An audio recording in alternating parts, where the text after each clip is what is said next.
দিন জাহানি আইসা পরে আজরাইলের হাতের চিঠি বাবগো কোনদিন জাহানি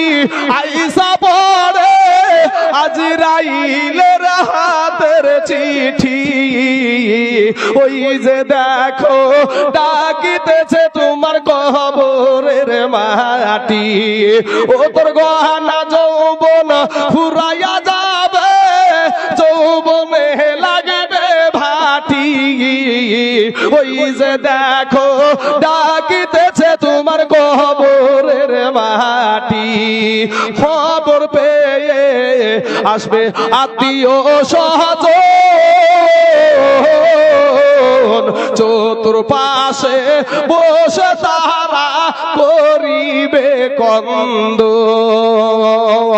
ওরে মোহনের মত